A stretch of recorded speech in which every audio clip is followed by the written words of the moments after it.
Hello, everybody, and welcome to Designer by Designer, IALD's new series of one-on-one interviews with and by lighting designers around the world.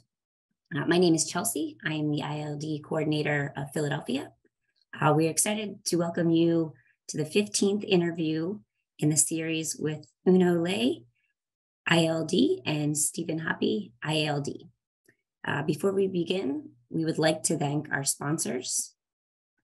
The Designer by Designer series is made possible through the generous support of our platinum level sponsors, Axis Lighting, Cooper Lighting, Lutron Electronics, and Lumenpulse.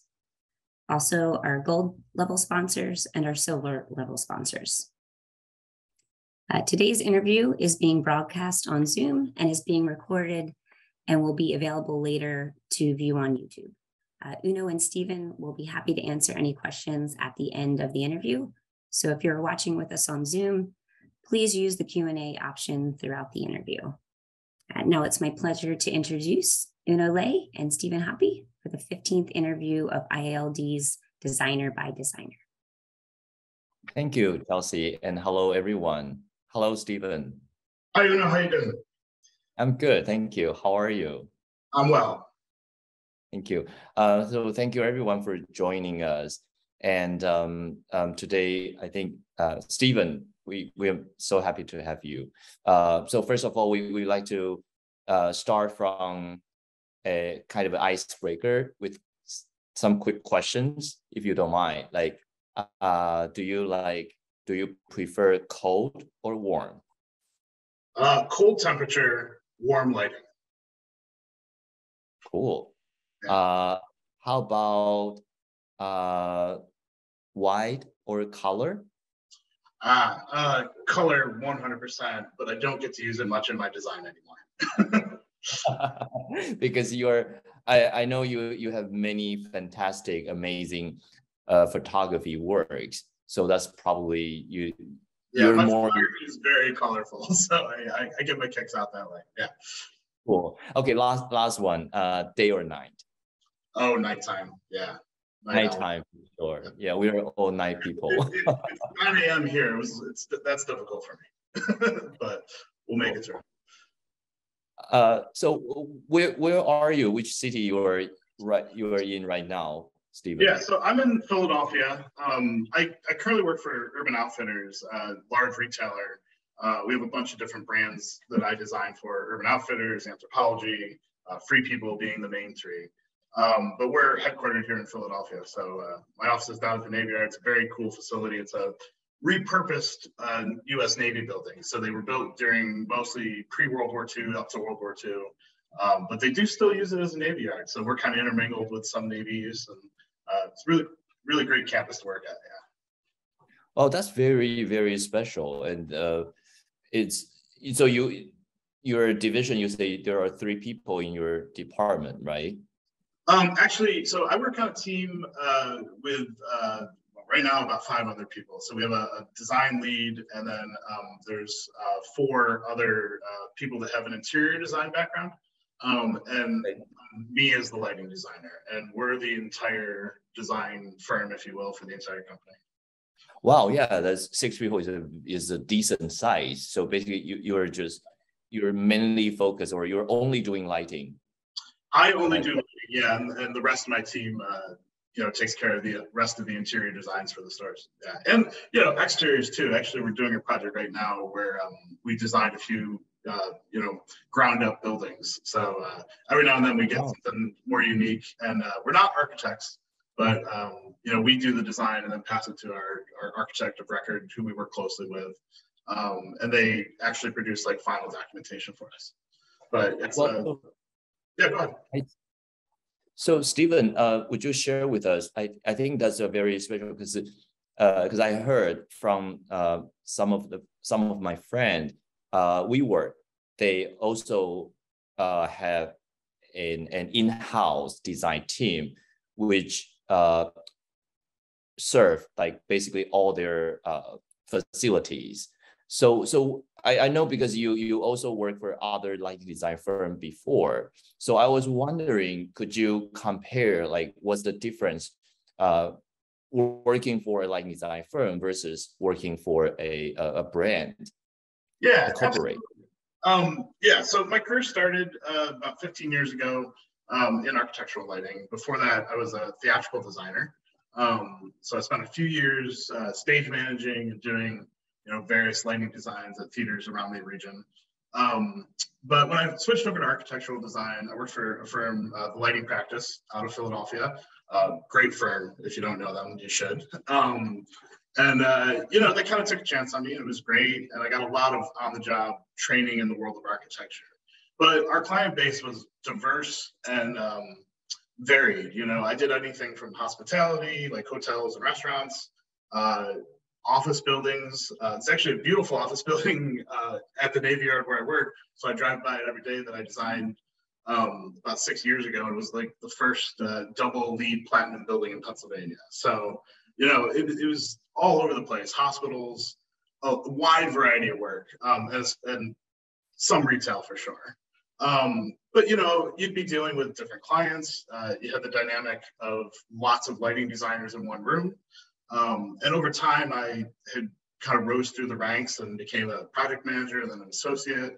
So I had a lot of people that kind of worked for me and would help me implement my designs. And it was a very collaborative environment. I say my designs, but really they were team designs. I think everybody working together was one of the strongest assets that the lighting practice had.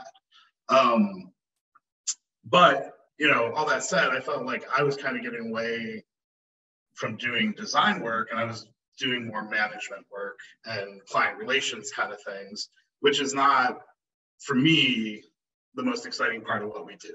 I like to get in there. I like to be creating the design. So working as the in-house designer for a large corporation like this, Urban Outfitters does anywhere from 20 to 50 stores a year. So, I'm kept pretty busy, but I'm also solely responsible for everything in the pipeline. So I create the designs, actually do all the drafting myself. I run the calculations myself. If renderings are needed, I do those. So it's really more of a one-person show now. Even though I've got a larger team and I'm inside this large corporation, I feel like I have a lot more control over the entire process of lighting. Luckily, we have our own kind of construction department as well. We do outsource our contractors, but one of the nice things is we have estimating in-house and we have purchasing in-house. So I work with them pretty closely to figure out, what materials we're going to purchase, where we're going to purchase them. When you're a growth business like ours, you have to do things, I don't want to say cheaply, but on a budget, very economical. We're trying to make money here. So right. Working closely with those departments and our vendor partners is kind of different. We don't actually bid out our projects. We've gone through one large RFP with our suppliers, and we whittled it down to one that we now work with exclusively. So, I have control over the whole thing, from, buying the products through the design and implementation, because then our in-house construction managers keeping track of our contractors, and we get, frequent updates from every project that's happening. So we have a very closely watched system. And I think that's, been super successful, because I get the design I want. I don't have to worry too much about somebody coming in with a VE or a client that's unhappy about it. The whole team is kind of already coalesced around the same idea by the time we're building a store. So it really, I think it changes the dynamic from working for an external client to the people that I work for work at the same company. We all have the same goals in mind. And on that note, I do have internal clients. Each brand has their own opinions and ideas about things. They have their own staff. So, it's a different kind of point person at every brand. So there is a client still. It's just we both get our paycheck from the same place, and we both have that common goal in mind. So, it's a little bit easier. Yeah, I get that. You always get, there is always a client, right? Yeah. Like either from outside or from inside. You always need to listen to someone's opinion. Well, teamwork, that was very impressive. And I hope you don't mind and don't offend it, because I'm not familiar with this. But so pro and cons, right? Because looks like you're able to be more focused on the design process, and there are definitely a lot of advantage that, you know, for people who work for independent lighting design firm will not able to experience. However, you also losing the variety of the project. Basically, you only doing outfitters, urban outfitters store. But will that bore you sometimes? You know, I worried about that a lot when I made that transition. I think at that time in my life, it was also, you know, I was having not a breakdown about it, but definitely a moment of reflection where I thought about, like, who am I as a creative person, as an artist, you know? And I think up to that point, my identity as an artist was perhaps tightly around lighting designer and, you know, the work I was doing at work. And I think I kind of had a transition at that point where it's like, you can still be fulfilled at work and have your creative and artistic, you know, juices filled somewhere else. And I do photography, I'm a musician, you know, I hike, I play golf, like those things now I focus more on as like the things that bring me joy and, you know, let my creative juices flow a little bit. And work is more work. Not to say it's not creative, and like I definitely, you know, I love the freedom to create here. But you're right, it is a lot of similar projects kind of down the pipeline. Now, one nice thing is that Urban Outfitters, we do pretty unique stores. Like we, you know, it's almost all one-offs. It's not a take this rectangle and mall, shove a store into it. You know, we don't really have a template, so to speak. That said, I use a lot of the same strategies store to store. You know, we don't want things to look too different. We don't want them to feel different. You know, if you're shopping in Dallas or New York, or you know, if we were to do a store in Taiwan, we want those all to feel like the brand, you know, has laid out as their identity. So there is a certain level of like consistency with every project, but luckily I get to work on different brands, which really helps break that up a bit. And then we have some kind of interesting one-off projects. Like right now, we're working on a large event space. So we've had a lot of success in the wedding business, actually, with creating venues tied to our terrain brand, which is a kind of outdoor lifestyle brand. So, you know, that's given us the opportunity to do some ground-up buildings, which are cool, and some site work. So, you know, there's little moments here and there where I get something that's like way out of left field. So that kind of keeps it interesting, honestly. But Got it. Yeah, it's been go to work, do your work, do a great job, but have something else on, you know, your free time that really gets you inspired and gives you some creativity. Yeah, that makes a lot of sense. So still very challenging. I mean, there's no job is easy. So yeah, I can see your job is also very challenging. So speaking of the inspiration, you mentioned you still do music and photography, and I browsed your photography portfolio website. It was amazing. So are you saying your key is like keep you motivated or keep you inspirational is photography? Would you like to share about that? Yeah, absolutely. So I grew up near Rochester, New York, which if you know Kodak, that's the home of photography, basically. So yeah, Kodak was headquartered there. George Eastman started the company early 1900s in Rochester. So there's always been a strong photographic tradition in that part of the world. And I was lucky, both my grandfather and father worked for Kodak. And, you know, I think in the 1960s, my grandfather was in charge of kind of quality control for slide production. So he would just go out west and they'd take these 4 or 5 week vacations, and he would shoot all national parks and landscapes and stuff, and just kind of come back to the office and say, here boys, you know, process these slides and let's see what happens. And so I was always surrounded by photography. So as a kid, I really started taking an interest in it. And then I kind of went away from it. But I think a little bit after I started really doing lighting in earnest, I realized that photography is kind of a natural artistic medium for a lighting designer. You know, it literally is light graphing, right? So, you know, I got back into it kind of slowly at first, but then really found a lot of enjoyment and fulfillment with it. And I shoot landscapes, so for me, it's not just the photography; it's going out in nature and, you know, reconnecting with that, and just kind of getting away from everything for a little bit. But I really love being able to like find the light instead of create the light. You know, like that's the challenge with landscape photography. You're setting up somewhere that you think is going to look great, but then it's up to nature to figure that out for you. You know, you can wait for the right timing on the sunset, but if the clouds aren't in the right spot, you're not going to get the shot. So, you know, the challenge of trying to use just what's out there is, to me, pretty interesting. And you get amazing results. I mean, you know, nobody's a better lighting designer than Mother Nature at sunset. You know, you're just not going to have that kind of vibrancy and color and texture anywhere else. So, Absolutely. You know, that's really what inspires me. Yeah. Well, very well said. I'm very, very agree, and I can relate to what you said. Finding the light instead of creating the lights, I think they are equally important. Just my personal interest. Which camera you're using right now? Sure. I shoot with Nikon. I have a D500, which for the camera nerds out there, that's the kind of flagship of the smaller format cameras.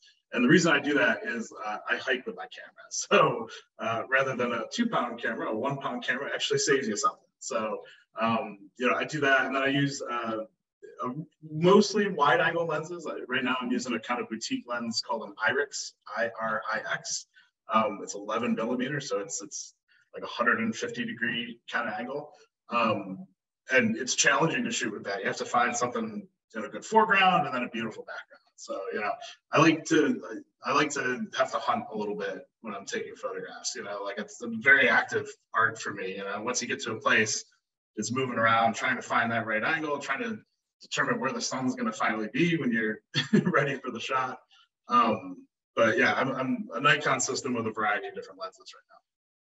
Perfect. So to our audience or viewers right now, if you have any photography questions, you would like to ask Stephen, please prepare. You know, we can answer maybe 1 or 2 questions later, right? So I particularly love the color in your landscape photos. They are absolutely beautiful. So I'm encouraged, like everyone, please check out Stephen's website for his amazing photos. So speaking of photography, I mean, most photographers has good eyes, right? So I believe you have very good eyes. How about the theater? Because you also went to theatrical school, right? Drama school before? Yeah. So yeah, my schooling path was kind of odd. When I was a kid, I wanted to be a dentist for a lot of years. You know, since I was like 5 years old, I was like, I'm going to be a dentist. I'm going to be a dentist. And I kept on that path all through high school, studied my science and math, and you know, really, really bared down on that. But at the same time, I'd started in high school having an interest in theater. There was my freshman year, they produced Music Man, which is a pretty old show, but it's got great music. And I used to, again, another story with my grandfather, he was a very influential figure in my life.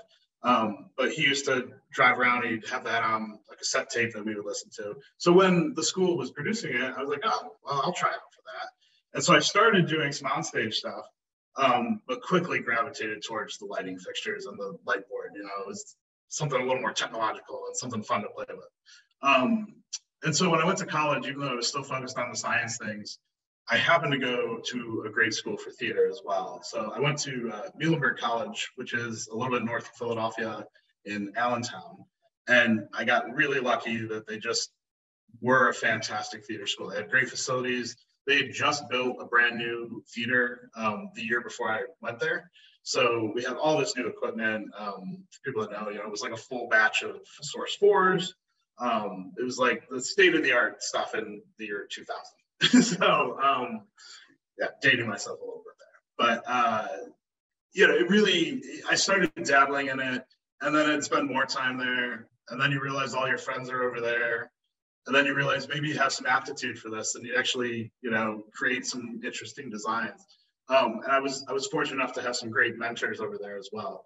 And just, I think doing it kind of extracurricularly quickly became well, why am I still trying to do this other thing? You know, this is giving me so much more enjoyment and satisfaction. So I really, I switched majors, and then I really bared down on a heavy theatrical load of classes and shows.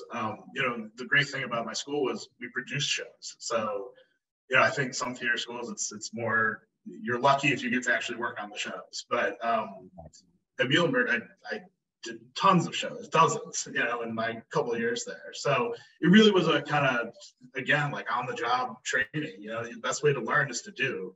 And we did a lot. So, you know, I think through that like early basis in theatrical lighting, I've been able to understand architectural lighting from kind of a different angle. Because, you know, I think like, I don't want to say the theatrical people are more artistic and engineers are a little more scientific, but I do think there is a slight divide there.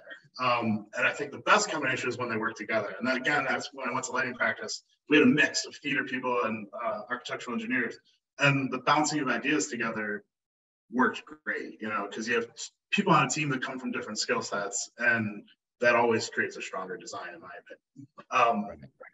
But for me, that basis in theater lighting, you know, sets the groundwork for everything I do today. You know, like, I remember I had a great mentor, Tim Averill. He was my main design professor there. And, you know, he laid out right away. It's like, there's only 4 components to lighting, right? It's direction, intensity, color, and texture. And if you get those 4 things right, and you can create different emotions with them, you've got all the tools you need to fill a space, you know? I think the other thing you learn a lot in theater is how to use shadows. You know, I think as lighting designers, we kind of forget we're also shadow designers, right? Like, where the light is not is maybe just as or more important sometimes than where the light is. So that background in doing stage productions really gives you a sense of how to fill a space and create a space with light that when you transfer that over to the form of architecture, I think makes you a pretty strong designer. I very much agree. And if I told you that, Stephen, actually, our background are very similar. And, you know, I'm like talking to someone in the parallel universe. So for those viewers who don't know, I'm actually went to drama school for the college, and I also work as a photographer before. So I can totally understand what you're saying. But would you say what do you think is the best part? You say like space. I mean, you mentioned everything, but what do you think is the best part that from theatrical lighting influenced you the most while you were doing lighting design for architectural? What would you think, which part is the most influential one? Yeah. Well, I'll answer it 2 different ways. The first way I'll say is the emotional aspect of lighting, because I think as a theatrical designer, you're taught, and you kind of have to have it in you to begin with. I'm not like that outwardly an emotional person, but I express myself through my artwork. So, you know, for me, lighting is a good way to express those emotions, and that's something that comes with color and direction and all that stuff. You know, you use those technical aspects to create an emotional response in people to light. You know, human beings are like any other animal, right? Well, we're attracted to the light. It's not just moths, you know. I think if you have an empty black room, you know, a black box theater, and you put one light in the corner and 100 people in the room, 90 of them are going to go over towards the light. You know, it's just our kind of natural response to light. So, you know, how to manipulate that and use it for you know, an expression of an idea, I think is what theater can teach you the most. And then you know, I'll say the other side of that is, from more the technical side, I'm not afraid of color, I'm not afraid of texture. And, you know, I think when you're working in architecture, those can be difficult things to work into a design. I was lucky that my architectural career also happened to coincide pretty closely with the rise in LEDs. So the ability to use color and, you know, movement in your lighting designs and architecture arose at the same time that I was coming up through my learning process. So, you know, I worked on some pretty large projects right away that were, you know, these large, colorful, you know, dynamic displays. And I think not being afraid of that, you know, being able to kind of like step up to that challenge and be like, oh yeah, we got this, we can do this, you know. Right. That was an important aspect of my background.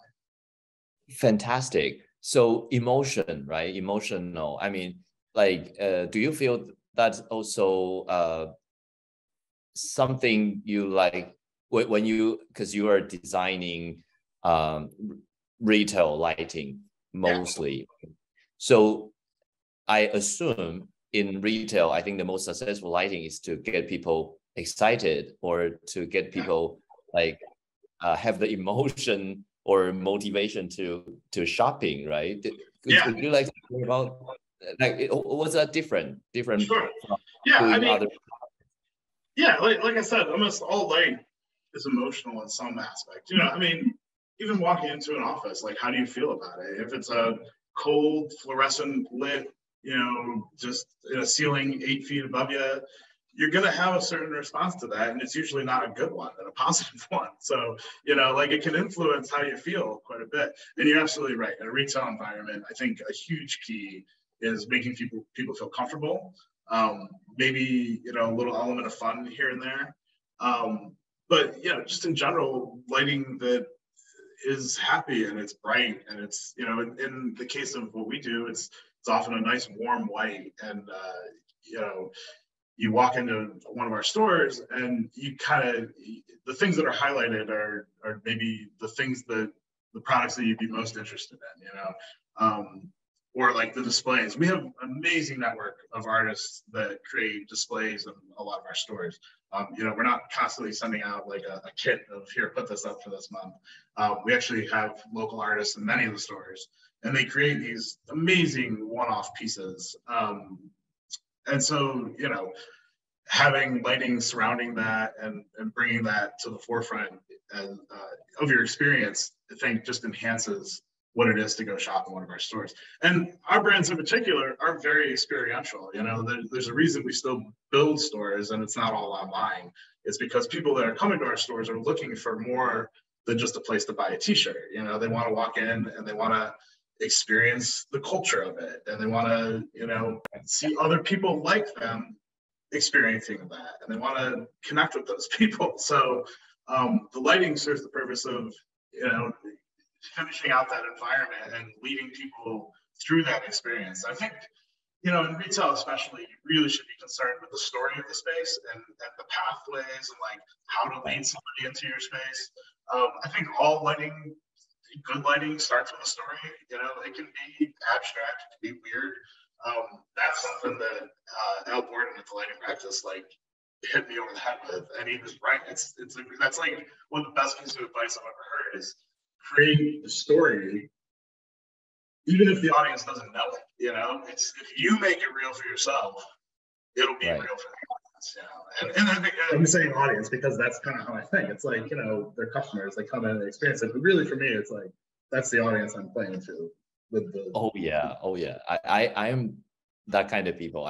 I still shop around in the real retail stores. But I buy stuff from Amazon, but I love shopping in the real world. Yeah, and you know, I think a lot of people do. There's always a debate, you know, is brick and mortar dying? Like, just wait. Every year there's an article about it, right? Brick and mortar is. I know. It's almost like. Yeah, go ahead. No, it's like a therapy to me. So I'm just.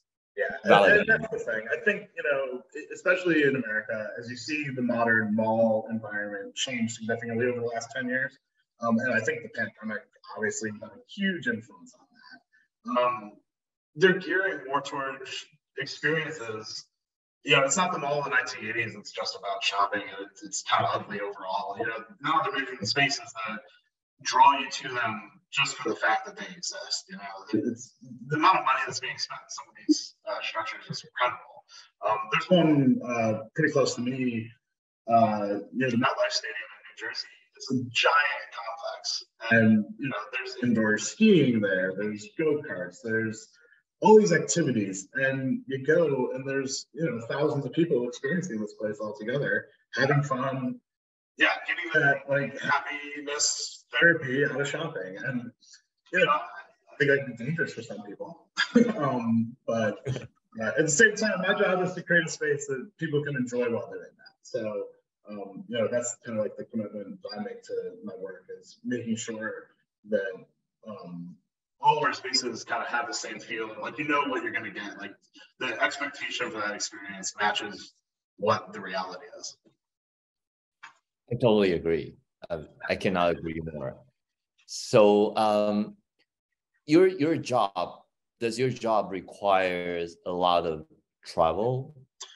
Well, you would think that it would, but I'm kind of, I mean, I guess lucky. I would like to travel more for work. We do projects all over the world. Right now, you know, we're currently building in Bahrain, I think is our latest one, but we've recently done several in the UAE and other Middle Eastern countries. We kind of have a partner over there that's doing a franchise deal with us. So they're expanding quite a bit. So there's a lot of projects there. All throughout Europe, you know, in the UK, we're pretty saturated, but we've been expanding to mainland Europe quite a bit. A lot of stores in Germany. Free People's done a bunch in France recently, some really nice boutiques in Paris. So, you know, I come into work and I'm working on things all over the globe, but I don't actually have to go to them because we, you know, in the digital age, everything is done through Zoom and photos, you know, like I get huge reports on things, and that's true for most of my team. You know, we kind of go, we'll send one of our designers out to like the A-level projects, you know, the flagship type stores, because we want to definitely check in on those in person. But the secondary and tertiary markets, we don't always get a live visit for those kind of things. And for aiming lights, you know, I know there's a preference to send me to the stores to aim it because I know what I'm doing. But that's not feasible for my workload. So, you know, I kind of have done some instructional videos and things like that for the on-store staff. And we do have like kind of a setup crew that goes and visits each store. So like when I can't go to the store, they aim the lighting for it, and then I get reports and review it. So I'd say I wish I could travel more. And I do kind of domestically quite a bit, but yeah, the international stuff is all kind of online for us. Okay, well, I travel a lot for myself, but yeah, not oh, for you do, yeah. You do, okay. Yeah, because do you? So which part of traveling you like the most? I mean, you enjoy the most. I mean, regarding your your. Yeah, well, I mean, again, so it goes back to the photography for me. You know, my wife and I will hop in the car and prepare. You know, we'll take a 6,000-mile road trip for a couple of weeks. We try to do that, you know, every year if possible. And I just like to see new things. You know? Like it's that simple. It's get out of your comfort zone, get away from home for a little bit, and see the world as much as you can. You know, I think a lot of people travel because of people. You know, they want to experience culture and things like that, and I certainly enjoy that.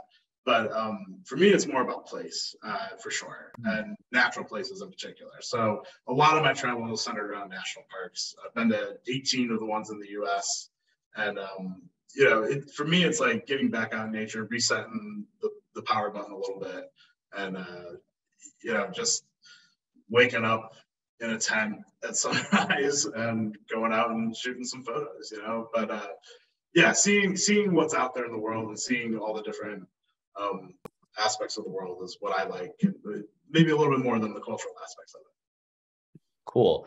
So Stephen, I got a few more questions for you, but before we continue, I like to open the discussion to our audience and viewers to see if you have any questions like to ask Stephen.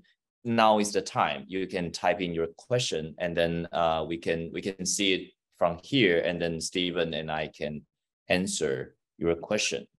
So so speaking about the travel, I know it's been locked down for like what, 2 years, but it is getting getting back to normal right now, right? So have you been anywhere this year? Yeah, so this year, let's see what we do. Not that far, actually. So my sister got married a couple months ago. So I went up to the Boston area and Cape Cod, which was great. I'd never been to the Cape before. So got to experience a little bit of shore time in early June. But last year, we actually did a huge trip out to Yellowstone because I got married last year and I proposed to my wife in Yellowstone. And then we were married 3 months later. So, that was kind of a special one for us. We visited Arches at the same time, which, if you've never been to the American Southwest, it's a wholly unique place. It feels like you're on a different planet. And, it's one of those things that, like, it really opens your eyes a little bit to, like, the stark reality of what this world can be. I think, living on the East Coast, you're surrounded by, low mountains and forests and lakes and things like that. And you go out in the deserts of the Southwest and it's just rock. And, you can see the forces of nature much more clearly. So that was a really cool trip. But yeah, you're absolutely right. Things have been like pretty tight and we've stayed close to home. I think, in 2020, because of the travel restrictions, we ended up, I'm in Pennsylvania. We just did a 1,000-mile loop around Pennsylvania. So we visited a bunch of state parks and cities throughout Pennsylvania. It was great because, that was definitely more of a not to say Pennsylvania has culture, but, see the peoples and the places of our home state. I'm a transplant here. Like I've lived about half my life in Pennsylvania. But, that was like a good way to work around the pandemic and keep within the restrictions, but still, do something similar to what I'm used to. So I bet you must carry your photography equipment, like your cameras with you all the time while you're traveling, right? Oh, yeah. Yeah, it's a pretty complicated process. Actually, people always ask me, like, oh, my God, why do you drive? It's so far, like when I go from here to the West Coast. And I try to explain, well, it's like I have a pretty heavy amount of camera equipment. Plus, usually camping gear, which, by the time we would like ship that stuff or rent it out there, it's easier for me to drive. But I like the journey. I think that's part of it. It's if you haven't driven 3,000 miles to somewhere, you should sometime. Because like, first of all, it's one of those things. It's like, can you do it? It's not easy. But secondly, it's good to see the vastness of the planet we live on, and I think a lot of people, especially, it's, what I could hop on a plane and we could be talking to each other in person in 20 hours here, if that, under a day, we could be next to each other. I think you kind of lose the sense that like we're so connected, but we actually live on this very large and very delicate planet, and to go on a long distance journey, over road is a good way to see it and, have a little bit more respect for it maybe than from the air. So. Yeah, totally. Yeah. Okay. So again, I'd like to ask our audience if there is, I think today our audience are very quiet or maybe we're just being too excited. Right. Yeah. Cool. But so lucky us, like, nowadays we don't need to carry films around. I still remember those days, we have to carry like, yeah, I actual think we're both just old enough to have shot film when like you didn't have another option, right? So I know, right? And then when you have like 1600 ISO film and you hesitate, should they be right. Go through the X-ray machine or not, those kind of, those Absolutely, days. Yeah. It's an interesting point too. I think because this is something from photography that I think is a good lesson for lighting too. With the advent of digital, it costs you nothing to snap the shutter, right?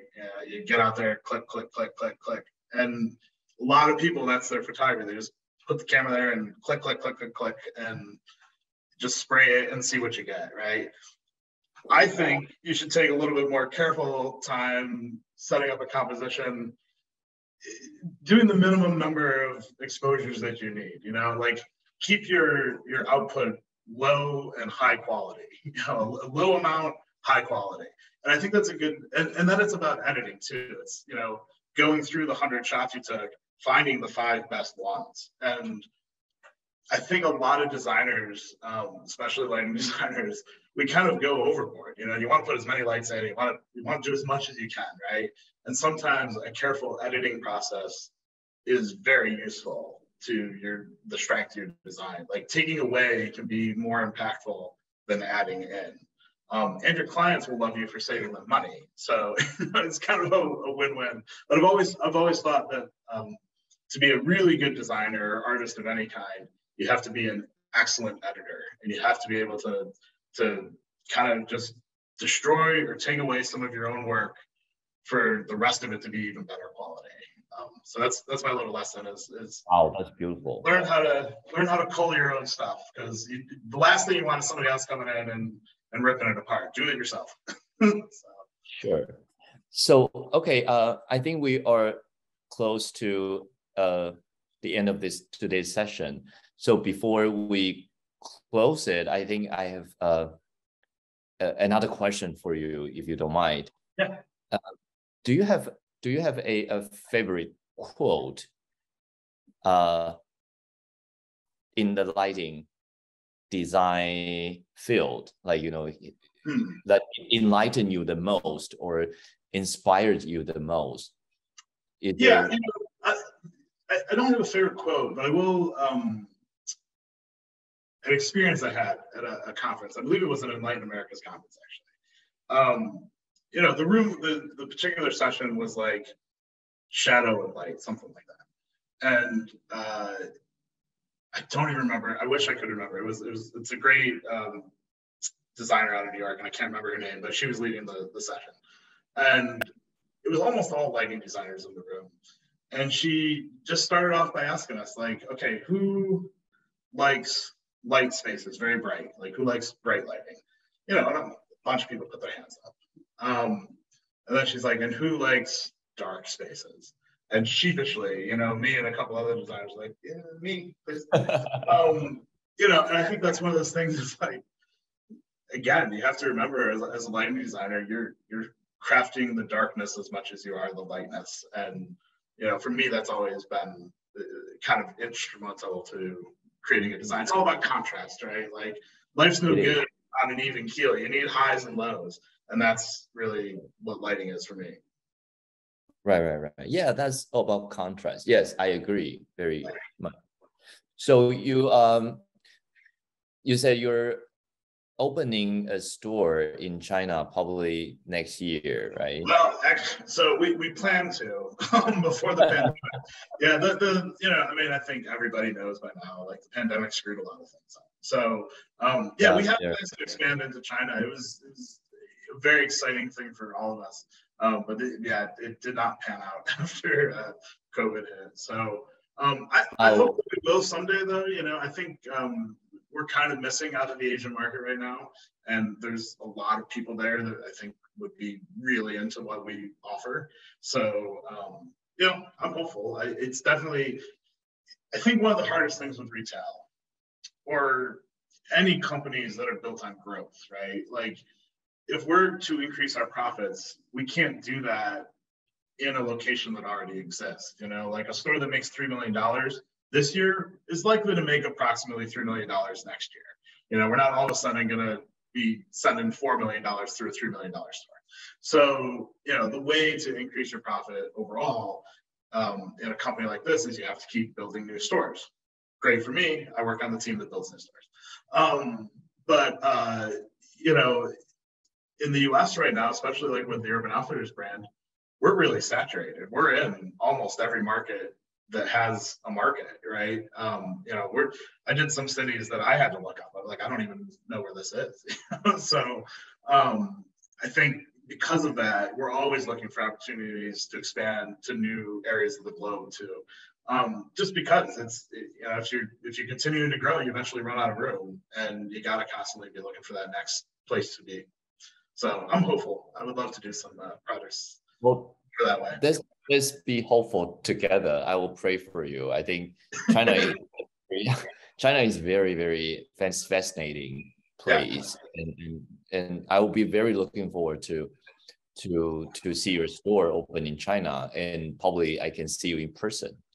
Yeah, But, I really hope that that comes to light. Yeah. yeah, but unfortunately, their border has not opened yet. But hopefully by the end of the year. Yeah, I mean, I'm hopeful for all that too. I think things have gotten so much better here. I mean, we're still dealing with it. Obviously, I think I don't want to dismiss it, but yeah, it feels a lot more normal than it has in quite a few years, I think. So. Okay.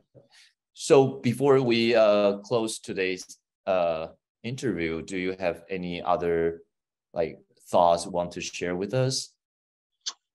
Yeah. I mean, I guess I would give some advice to the people starting out in the industry. I think it's easy to get wrapped up in kind of like the ego and the idea of what we do. Like, let's face it, there's not many people in the world that do this, right? It's a very specialized skill set. And I think we all can kind of run away with our ego and like our self-identity and things like that. And yeah, I would just say, be a great lighting designer, immerse yourself in it. You got to put that groundwork in as you're starting your career, but don't let it consume you. Like, I think it makes you a better designer to have all these outside interests. I know that. That's why you still do photography and things like that, right? Having other artistic pursuits or perspectives, I think, makes you an even better lighting designer. So, don't neglect the rest of your life. Can't work 12 hours a day for your whole life. So that's the little advice to the newer designers. Cool. That's very cool. Very helpful. Thank you. So we actually have a comment from Jared Whitmer. He complimented us. He said it's a very nice, interesting, and fun interview. So good job to you. And then he's a ringer. Jared and I worked together years ago. Oh, perfect. Thank you, Jared. Yeah. So just a reminder, basically this live video can be watched. There is the replay on YouTube. They will put on YouTube, so you can replay anytime later if you like to know more about Stephen. And maybe we can put your photography website somewhere, so people can find it. Or sure. They can Google your name. It comes up. There's not too many people with my name, so it comes up pretty It's not hard at all. Yeah, my Instagram is just hoppe.photo, so that's easy to find too. Yeah. Okay. So thank you for joining us today, Stephen. And yeah, thank you.